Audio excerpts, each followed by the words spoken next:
በስመ አብ ወወልድ ወመንፈስ ቅዱስ አሐዱ አምላክ አሜን።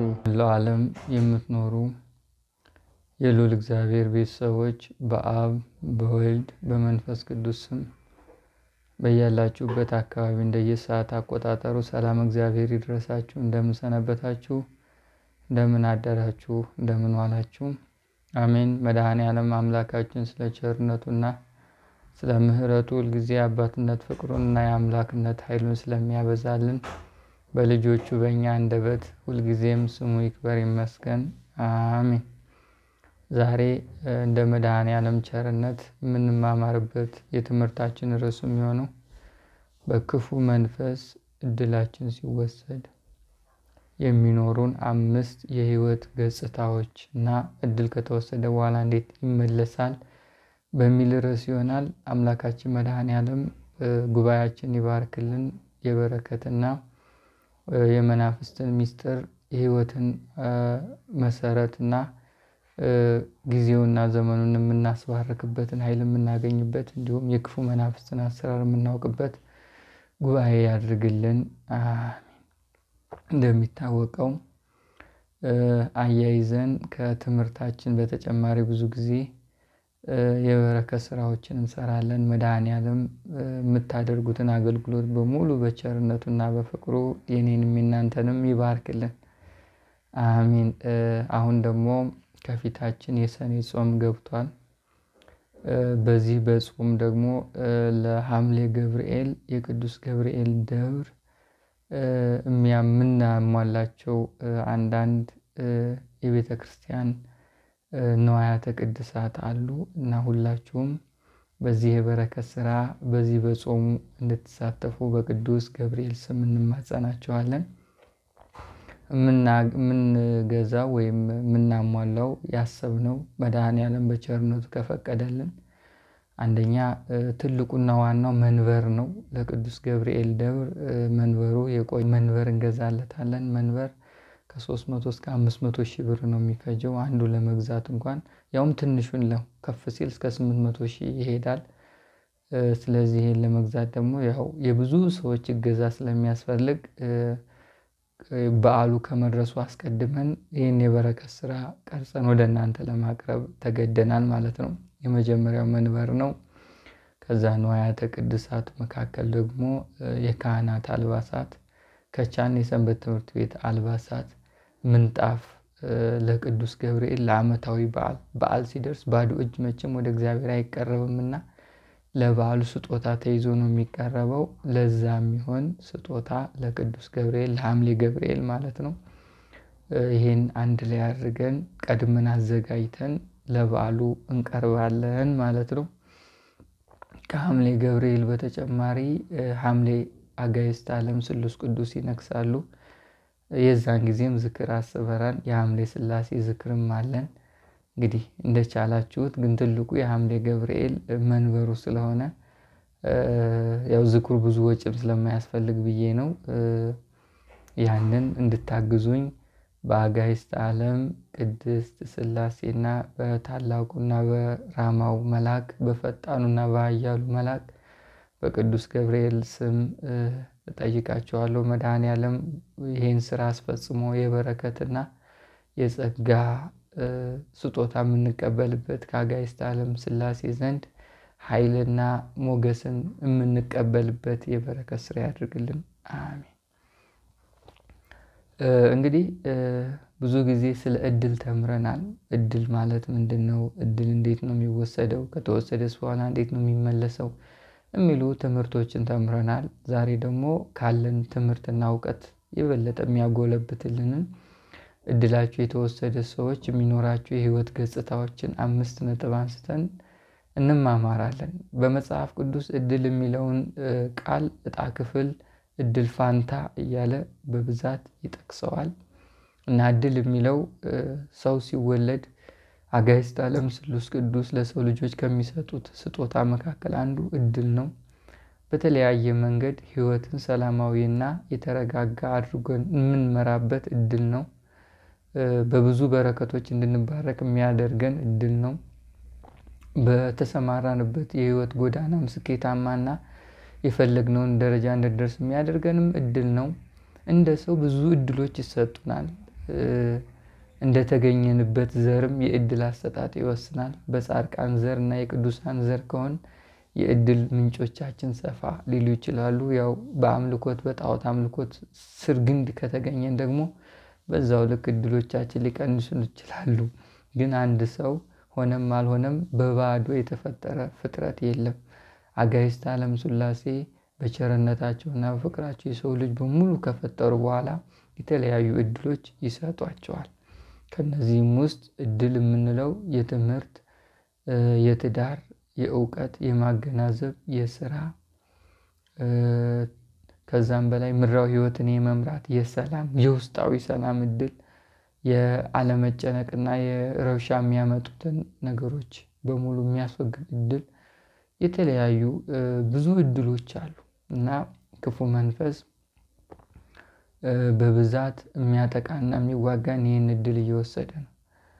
አንድ ሰው እድል ሲኖረው ሞገስ አለው፣ ኃይል አለው፣ ተደማጭነት አለው፣ የሚሰራው ነገር ይከናወንለታል፣ ሀሳቡ ይፈጸምለታል፣ ወደ እግዚአብሔር መቅረብ ይችላል። ከእግዚአብሔር ጋር ያለው ግንኙነት ከጊዜ ወደ ጊዜ በፍቅርና በባርኮት በኩል በሰው ልብና እይታ ላይ ጎልቶ የሚታይ ይሆናል።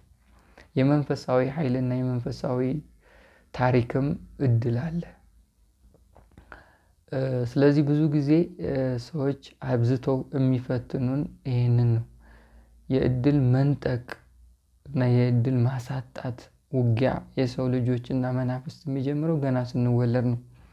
በመወለድ አይነ ጥላ ሆኖ አብሮ ተወልዶ በተለይ ቤተሰቦቻችን የጸሎትና የአምልኮት ህይወት ከሌላቸው በጣዖት አምልኮት ስር ግንድ ውስጥ የተገኘን ከሆን ክፉ መንፈስ ወይ አይነ ጥላው ሙሉንም ባይሆን ግማሽ በግማሽ እድላችንን አንዳንዱን ይቀብረዋል ሲኦል ውስጥ፣ አንዳንዱን ይሰርዘዋል፣ አንዳንዱን ያጠላበታል፣ አንዳንዱን ይፍቀዋል፣ አንዳንዱን ሙሉ ለሙሉ እንዳሌለ አድርጎ ያደርገዋል። ይህን ስልጣን የሚሰጠው ቀድሞ የተገበሩ ግብሮችና ኃጢአቶች፣ በደሎች የተገኘንበት መንገድ ነው። በቡራኬ፣ በጸሎት፣ በአምልኮት፣ በመንፈሳዊ ህይወት ጉዞ እግዚአብሔርን በመፍራት በፈሪሃ እግዚአብሔር፣ በህገ እግዚአብሔር፣ በሰማያዊ አምላክ ፈቃድ የተገኘን ከሆን እድላችን የትኛውም አይነ ጥላና ክፉ መንፈስ ሊነካው አይችልም።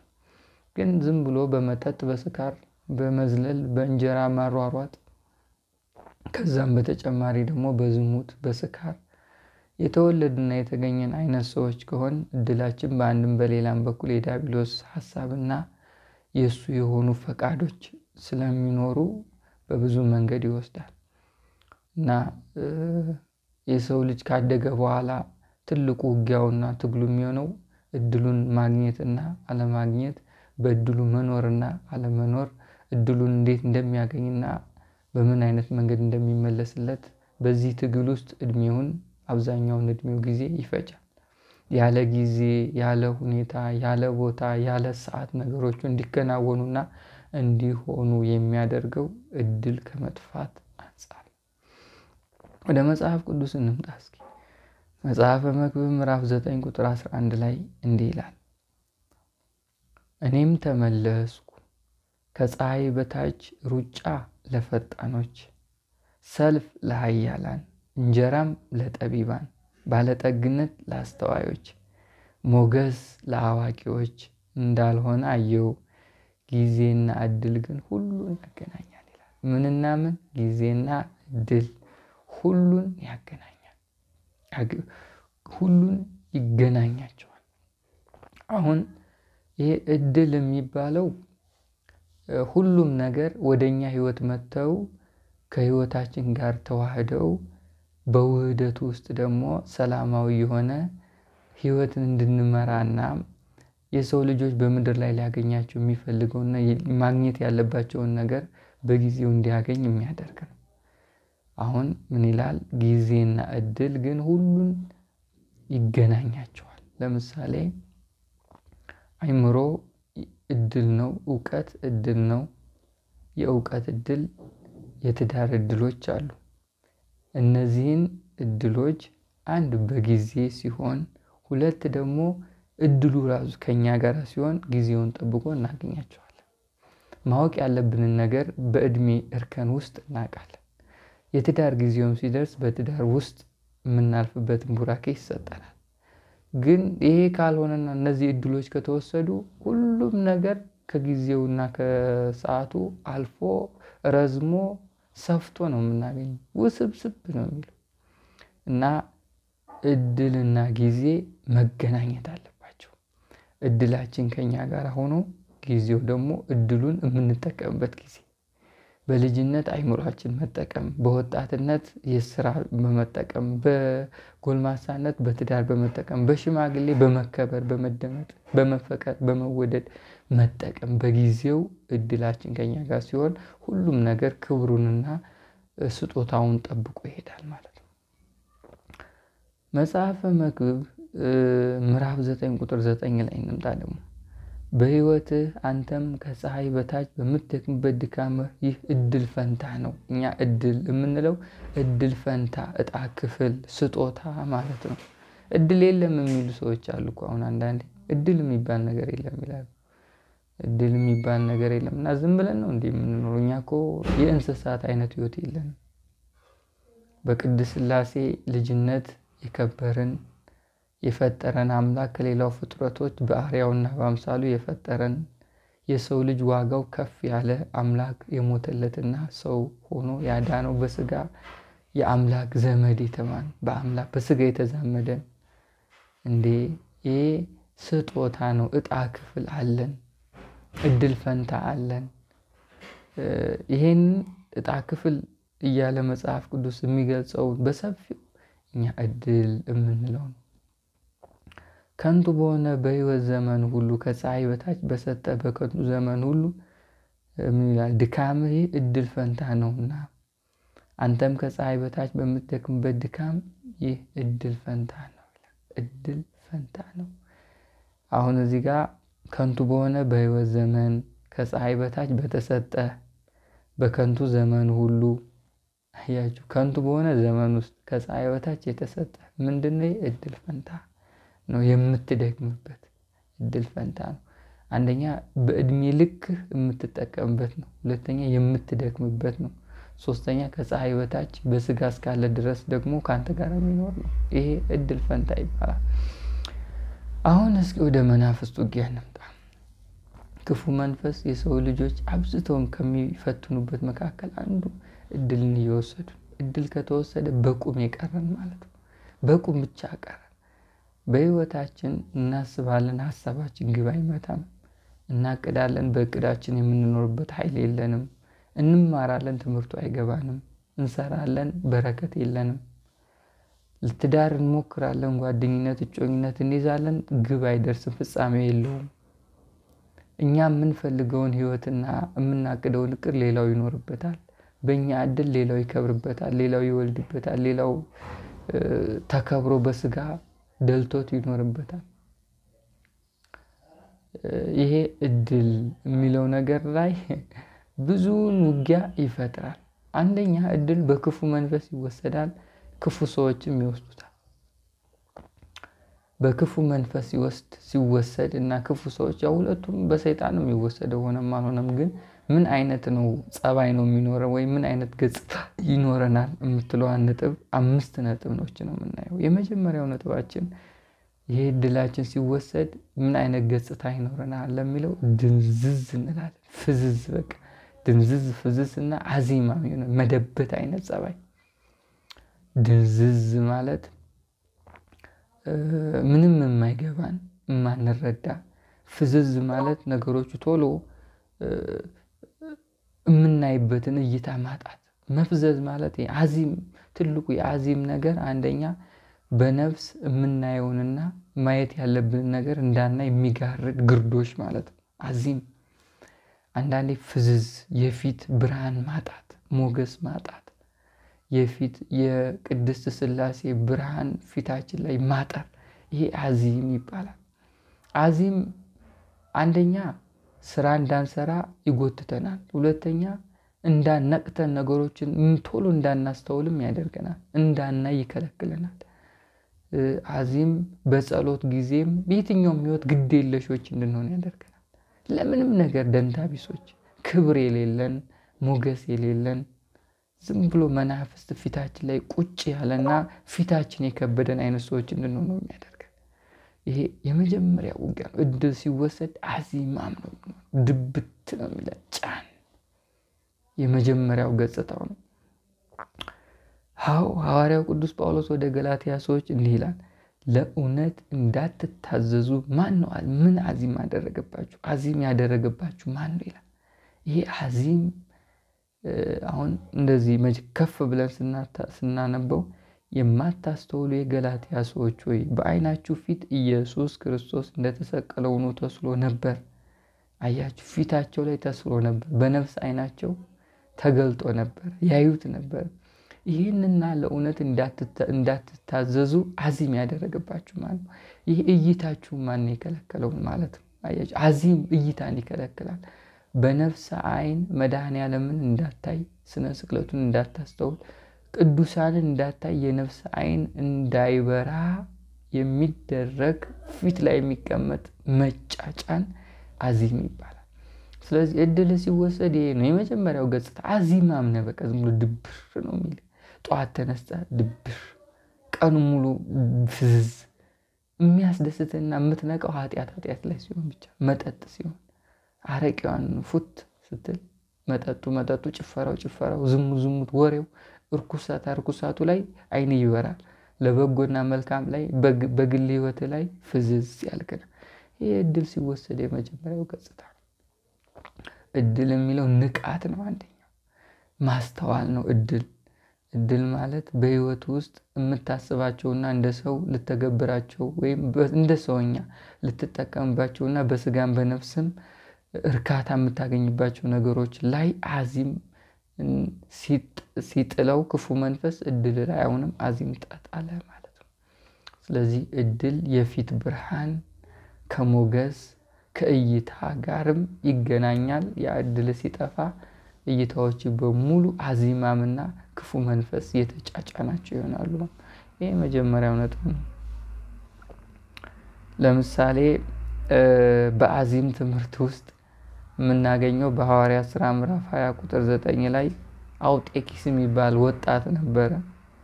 ሐዋርያው ቅዱስ ጳውሎስ እያስተማረ እሱ በመስኮት ቁጭ ብሎ ያዳምጠው ነበር። ከዛ ታላቅ እንቅልፍ መጣበት ይላል። ጳውሎስም ነገሩን ባስረዘመ ጊዜ እንቅልፍ ከብዶት ከሶስተኛው ደርብ ከላይ ከእርከኑ ወደ ታች ወድቆ ተፈትፍቶ ሞተ። ሊቆጣጠረውና ሊመልሰው የማይችል የእንቅልፍ ግርዶሽ ፊቱ ላይ ተቀመጠበት። የሐዋርያው ቅዱስ ጳውሎስ ቃል ለእንቅልፍ ዳረገው፣ ሞተ ከደርብ ላይ ወጥቶ። ይሄ አዚም ነው። አያችሁ፣ አሁን ቤተክርስቲያን ላይም ስንሄድ ፍዝዝ ይላል። የአዚም ፊቶች ሲጀመር ያስታውቃሉ።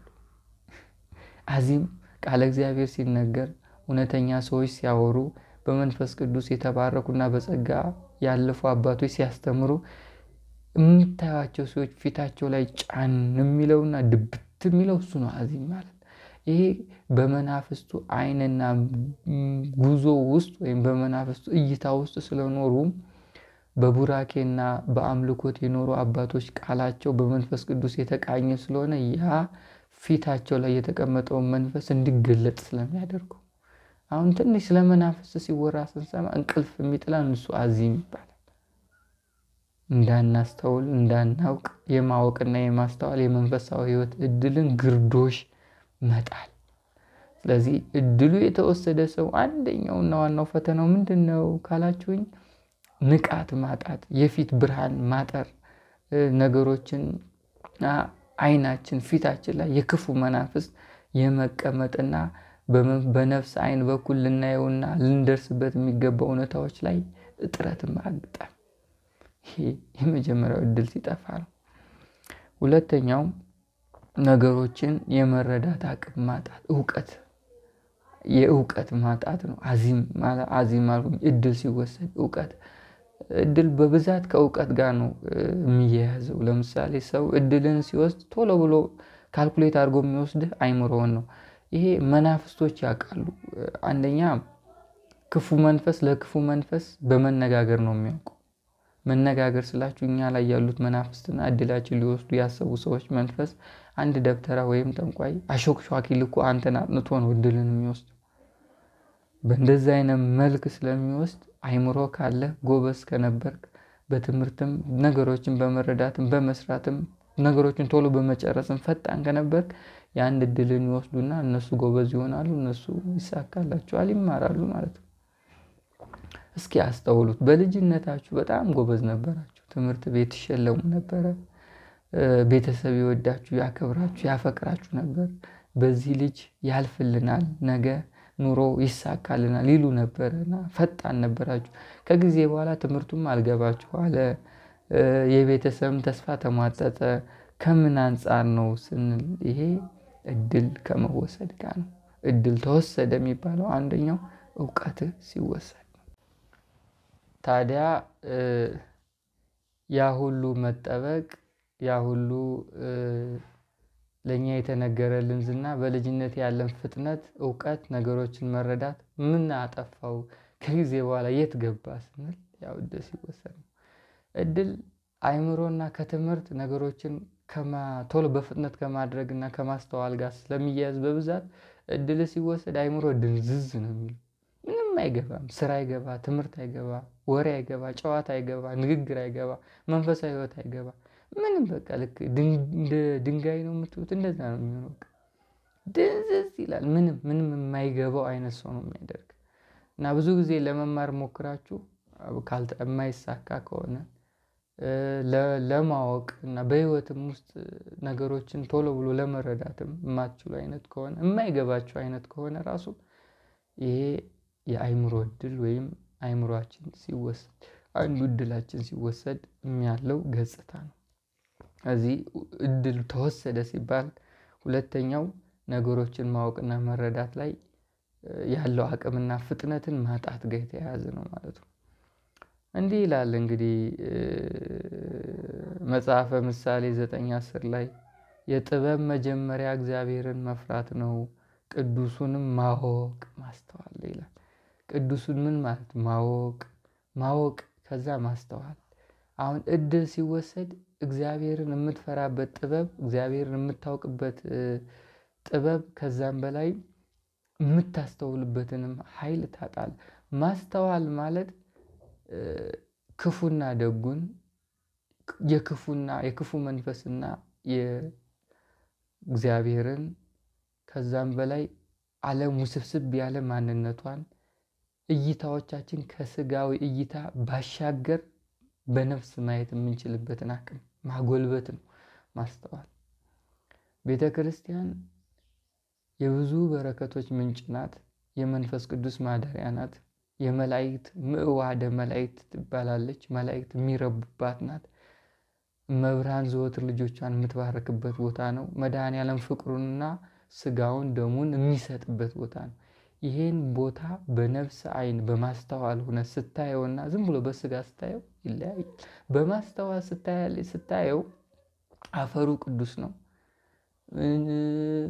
አፈሩ እምነት ነው። ውሃው ጸበል ነው።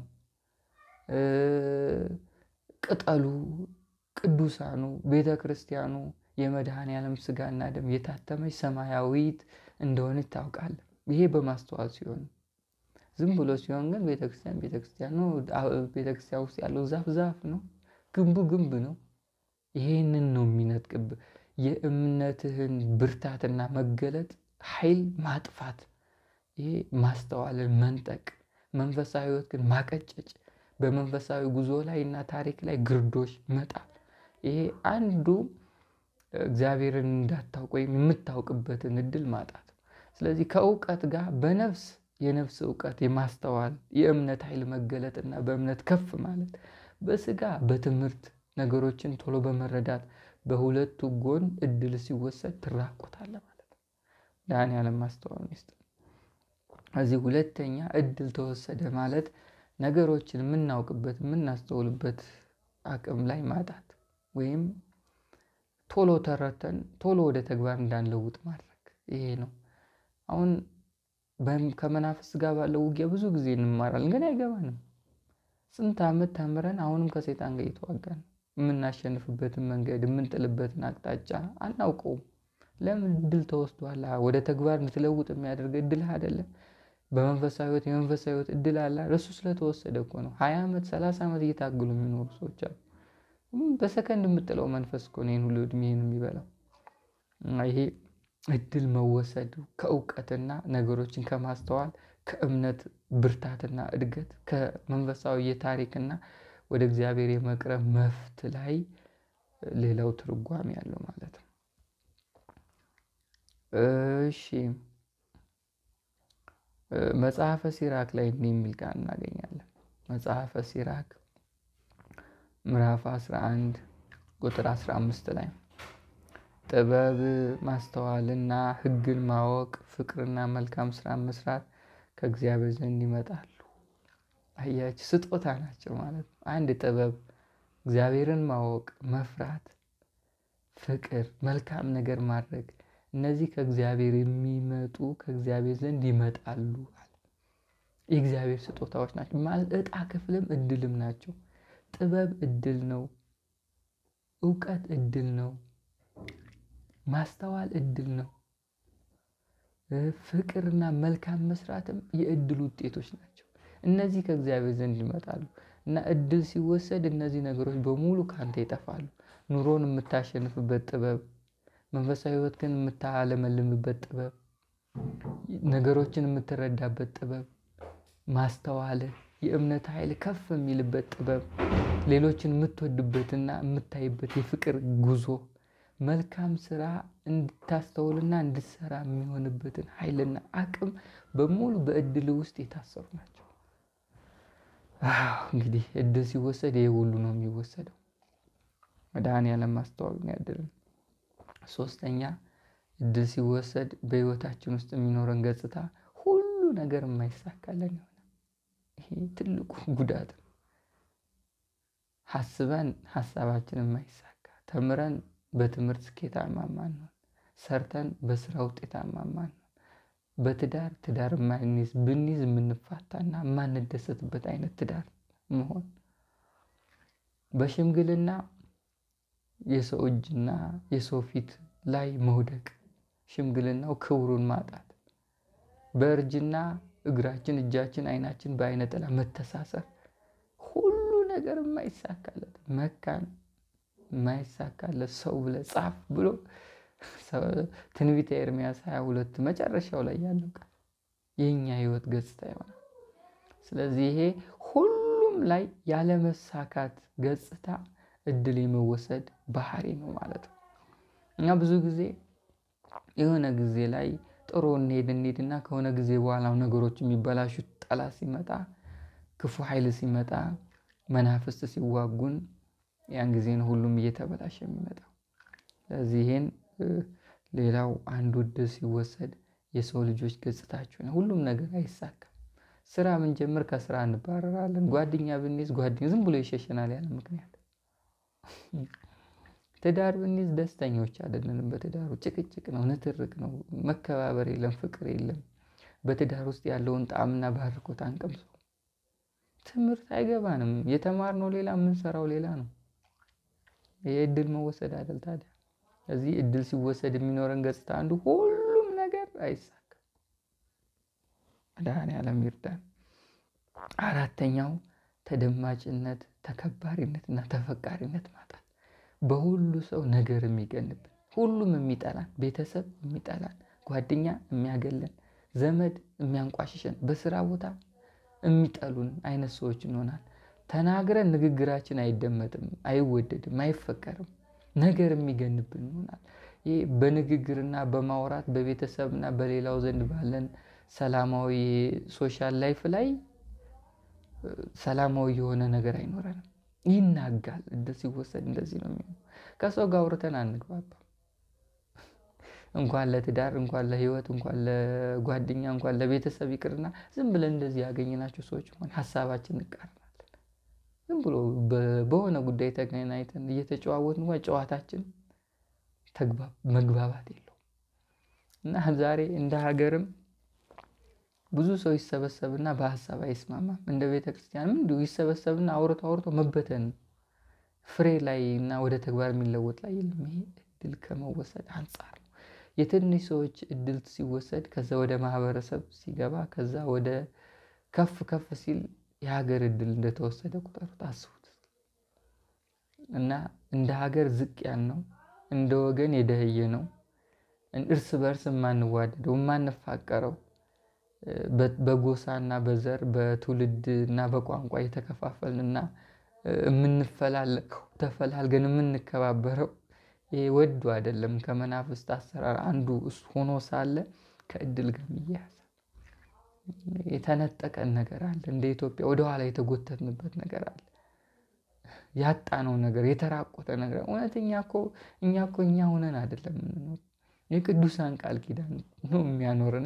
እኛማ ሌሎች ነን እኮ አሁን ላይ የአባቶቻችን ልጆች አይደለም። ወጥተናል እኮ መስመር ስተናል። ቆየን እኮ ከሳት ዝም ብሎ ይሄ ነጠላ ለብሶ መጥቶ ቤተክርስቲያን ሲያጨናንቅ እውነተኛ ሰው አይምሰል።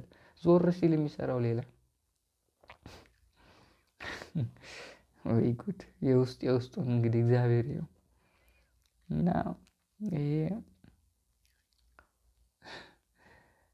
ቅዱሳን እና አቡነ ተክለ ሃይማኖት እና አባ ገብረ መንፈስ ቅዱስ እነ ጸበለ ማርያም እነ ዜና ማርያም ከሩቅ ሆነው ተዘቅዝቀው ባህር ውስጥ ገብተው ሰውነታቸው ወንፊት እስከሚሆን እየጸለዩ ስለ ሀገር የዚችን ሀገር ከብዙ ዘመን በኋላ የምትሆነዋን ቀድሞ ያውቁ ነበር።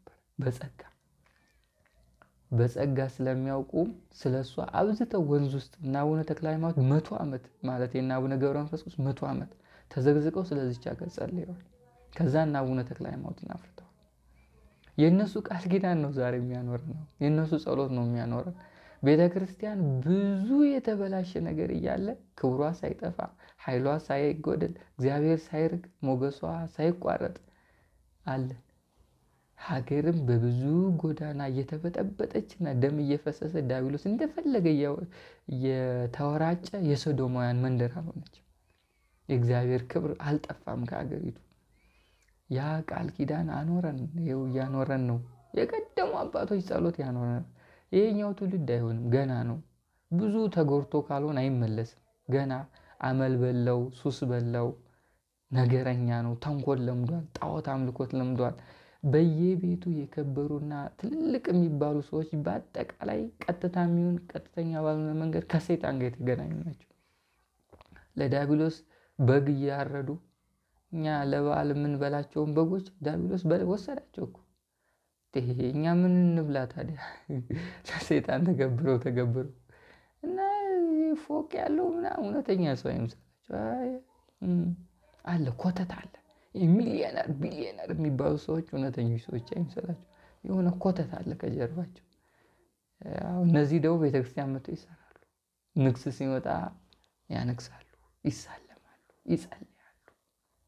ልብ የለም፣ ማስተዋል የለም። ይህ አይደለም መወሰድ ማለት። እግዚአብሔር ደግሞ አፈር እንደሆነ ስለሚያውቅ ዝም ይላል። መናፍስት ራሱ የሚገርመኝ የፈጣሪያችሁ ቸርነት ነው ይላል። ሰይጣኑ ራሱ ይገርመዋል የመድኃኔዓለም ቸርነት። የምንሰራው ግፍ፣ የምናደርገው ኃጢአት፣ የምንሮጠው ሩጫ፣ የምንቀበለው የዲያብሎስን ሀሳብና የምንተገብረው ተግባር በሙሉ ሁልጊዜ ለቅስፈትና ለእርግማን የሚያዳርገን። ግን የመድኃኔዓለም ቸርነት አለን። እየወደቅንም አለን፣ ከሰይጣን ጋር እየታገልንም አለን፣ ኃጢአትም እየሰራንም አለን። ከነ ኃጢአታችን እያገለገልነው አለን፣ ቤቱ እየተመላለስን አለን። ከነ ክፋታችን ቅዱስ ቁርባኑን ሰጥቶናል፣ አይነሳም። መድኃኔዓለም ህብስቱን አልለውጥም ቢላው ምን ይመጣል? ኃጢአታችሁ በዝቷልና ስጋዬን አልሰጥም ቢልስ ምን ይፈጠራል? እንግዲህ ያሱ ከመናፍስት ባለው ውጊያ ምን እንሆናለን እኛ? የክርስቶስን መንግስት በመውረስ በኩልና በቡራኪ በኩል ምን ይውጠናል? እንደ ኃጢአታችን ቢሆን ኖሮ ማለት ነው። ግን እሱ ኃጢአትን በቸርነቱ አይን እያየ ሁልጊዜ ፍቅሩንና ሞገሱን ክብሩንና ጸጋውን ይሰጣል። መድኃኔዓለም ይክበር ይመስገን። አምስተኛውና የመጨረሻው የተፈቀደልንን ህይወት መኖር አለመቻል ነው። እድል ሲወሰድ የተፈቀደልንን ህይወት መኖር አለመቻል ይሄ ሌላው ነው። የተፈቀደልን ህይወት መኖር ማለት ሁሉም ሰው በህይወት መድኃኒዓለም የሚያስደስትበት ህይወት አለው። በስራ የተፈቀደልን ስራ አለ። በትዳር ወይም በምንኩስና የተፈቀደልን ህይወት መንገድ አለ። ከዛም በተጨማሪ ደግሞ በትምህርት ደረጃም የተፈቀደ ሁሉም ነገር ያለ ቅድስት ሥላሴ ፈቃድ አንዲት የዛፍ ቅጠል አትረግፍም የሚል አለ ዜና ሥላሴ ላይ። ሁሉም በቅድስት ሥላሴ ፈቃድ ነው። እድል ሲወሰድ ከዛ ፈቃድ ትወጣለህ። ዝም ብለህ ያልተፈቀደልህ ነገሮች ስገባና ስትዳክር ትኖራለህ። ይሄ እድል ሲወሰድ ያለው ገጽታ ነው። ስለዚህ እድል ሲወሰድ ከተፈቀደልን ህይወት፣ ከተፈቀደልን የትዳር አጋር፣ ከተፈቀደልን ስራ፣ ከተፈቀደልን ታሪክ ውጭ ሌላ ታሪክና ማንነትን እንፈጥራለን። ይሄ ሌላው ውጊያ ነው ማለት ነው። ስለዚህ ይሄ እድል ሲወሰድ ያለው ነው። በማቴዎስ ወንጌል ምዕራፍ 6 ቁጥር 8 ላይ አባታችን ሆይ በሚለው ጸሎት ክብር ምስጋና ይግባውና መድኃኒዓለም በቸርነቱ ሲያስተምረን ፈቃዴ በሰማይ እንደሆነች እንዲሁም በምን ትሁን በምድር ትሁን። በፈቃዱ ነው የምንኖረው። በሰማይ ያለች ፈቃዱ በምድር ላይ ማለች። የሚያኖረን ፈቃዱ ነው። የእግዚአብሔር ፈቃድ ሲኖረው ክብረ እግዚአብሔርም አለው። እግዚአብሔር ፈቃድ ሲኖረው በእግዚአብሔር ዘንድ የከበረ ይሆናል። ለምሳሌ አሁን አመድ ቤተክርስቲያን ውስጥ ከቤተልሔም የሚመጣው ስናየው አመድ ነው። በእግዚአብሔር ሲከብር ግን ምንድነው? እምነት ነው። ውሃ ነው። ቤተክርስቲያን ውስጥ በእግዚአብሔር ሲከብር ጸበል ነው። የተፈቀደልን ህይወት ስትኖር በዛው ልክ ነው የምትከበረው። አንተ በዚሁ ልክ ትከበራለህ። ህይወት የተከበረ ይሆናል። ስለዚህ የተከበረ ህይወት፣ የተባረከ ህይወት፣ እግዚአብሔር የሚወድልህ ህይወት በመክሊትህ የምታተርፍበት አይነት ህይወት ልትኖር የምችለው በተፈቀደልህ መንገድ ስትጓዝ ነው። ይሄን ደግሞ ቅድስት ሥላሴ በቸርነታቸው ነው የሚሰጡ። እሱን በመለመን ታገኘዋለህ። አሁን ወደ ዋናው ትልቁ ነጥብ እድል እንዴት ይመለሳል የምትለው ነጥብ እንምጣ። እድል ከተወሰደ በኋላ ይመለሳል። እሱን ደግሞ እንዴት እንደሚመለስ አጠር አድርጌ ላቅርብላችሁ። አንደኛው ያው ከመናፍስት ጋር መዋጋት አለ። ትልቁ ነገር እድል የሚመለሰው በመማፀን በመለመን ነው። በመለመን ስለ ርዕስ ሰጥቶ መለመን እድሌን መልስልኝ። የትኛውም መንፈስ ቢወስዶ ይመለሳል። በእንባና በቅዱስ ቁርባን ሆነን እድሌን መልስልኝ ብለን ከጠየቅነው ማለት ነው። ከዛ በተጨማሪ እድል አንደኛ ለእንዲመለስ መናፍስቶቹ መውጣት አለባቸው። ግን መናፍስቱም እኛ ጋር ያለ እድላችን ማስመለስ ይቻላል።